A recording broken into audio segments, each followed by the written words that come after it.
सर्वसामान्यांच्या हक्काचा आवाज जागर जनस्थान।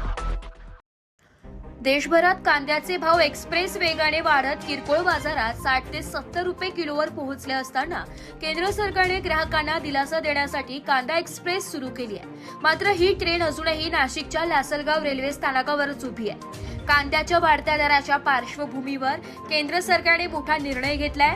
एनसीसीएफ आणि नाफेडच्या स्टॉकमधून 840 टन कांदा घेऊन जाणारी 21 डब्यांची पहिली कांदा एक्सप्रेस लासलगावहून दिल्लीला रवाना होणार आहे। आज सायंकाळी 5 वाजेच्या दरम्यान कांदा घेऊन येणारा पहिला ट्रक लासलगाव स्थानकावर दाखल झाला असून कांदा ट्रेनच्या डब्यांमध्ये भरण्याचं काम सुरू झालंय। ही विशेष ट्रेन काल रात्रीपासून लासलगाव स्थानकावर उभी होती। सरकारने घोषणा केली होती की ही ट्रेन आज रात्री दिल्लीसाठी रवाना होईल, मात्र माल भरण्यास होत असलेल्या विलंबामुळे आज रात्री रवाना होण्याची शक्यता कमी आहे। उद्या ही कांदा एक्सप्रेस दिल्लीसाठी रवाना होण्याची शक्यता आहे। दिल्लीत पोहोचल्यानंतर हा कांदा एनसीसीएफ आणि नाफेड मार्फत स्वस्त दरात ग्राहकांना विकला जाणार असून तेथून इतर शहरांमध्येही पाठवला जाणार आहे। दरम्यान एकीकडे ग्राहकांना दिलासा मिळणार असला तरी महाराष्ट्रातील कांदा उत्पादक शेतकरी मात्र या भाववाढीचा फायदा शेतकऱ्यांपर्यंत पोहोचत नसल्याने नाराजी व्यक्त करत आहे। जागर जनस्थानसाठी संदीप नवसेना। अभी महाराष्ट्र, मध्य प्रदेश और देश के अन्य राज्यों में जहाँ स्टोरेज वाला भंडारण वाला प्याज लोगों ने, किसानों ने रखा है अपने पास स्टोर करके, ये प्याज थोड़ा थोड़ा करके वो एपीएमसी मंडी में बेचने के लिए ला रहे हैं। तो अभी जो दाम हमें मिल रहे हैं 35-40 तक दिख रहे हैं, लेकिन इसका अगर आप थोड़ा पीछे का कुछ महीने देखेंगे, साल देखेंगे, तो लगातार 2 साल किसान के प्याज को जो दाम है वो बहुत कम मिले थे। हमें 2 रुपये, 4 रुपये, 5 रुपये ऐसा कौड़ियों के दाम पे हमने किसानों ने प्याज बेचा है। अभी प्याज का जो लागत मूल्य है वो भी 3000 तक, 4000 तक हो रहा है, क्योंकि स्टोरेज में रखना जो प्याज होता है उसका सड़ भी ज़्यादा हो रहा है, उसमें नुकसान भी हो रहा है, उसका जो वेट है वो कम हो रहा है। और हमारा खाद का दाम है, पेस्टिसाइड्स का दाम है, लेबर चार्जेस है, इतने बढ़ चुके हैं अभी कि हम प्याज उगाने में लगातार कर्जा उठा रहे हैं किसान। अगर ये दाम अभी दिख रहे हैं तो ये अभी 15 दिन में हो चुके हैं।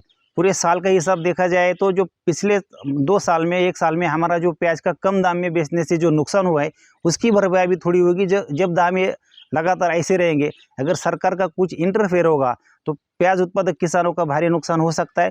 हम गुहार लगाते हैं, सरकार से रिक्वेस्ट करते हैं कि अब जो दाम मिल रहे ये किसान को थोड़ा मुनाफा होना देना चाहिए, नहीं तो भारी मात्रा में मध्य प्रदेश, महाराष्ट्र और पूरे देश के जो प्याज उत्पादक किसान है वो सरकार के विरोध में कड़ा विरोध प्रदर्शन करेंगे। केंद्र सरकार की ओर से प्याज के दाम नियंत्रित रखने के लिए नाफेड और एनसीसीएफ की तरफ से जो 2 लाख मीट्रिक टन प्याज खरीदी किया जाने का जारी किया था, वो प्याज लगभग 1 लाख मीट्रिक टन यहाँ पे खरीदी हो चुका है। और उसी प्याज को अब कल दिल्ली के लिए लगभग 850 टन प्याज दिल्ली को भेजने की कोशिश यहाँ पे की जा रही है। ट्रेन के माध्यम से ये प्याज दिल्ली जाने वाला है ताकि दाम जो है वो नियंत्रित रखे, ये केंद्र सरकार की कोशिश है।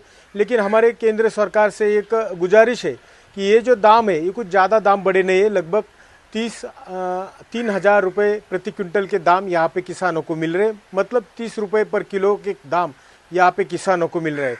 हालांकि ये जो प्याज है ये लगभग 4 से 5 महीने पहले खेतों से निकाल कर गोडाउन पे किसानों ने अपने रखा है और अपनी ज़रूरत जैसी रहती है वैसे वो प्याज अपने मंडी में बेचने को लाता है। और ये प्याज में जो वेट है, वेट लॉस होता है, प्याज खराब भी होता है।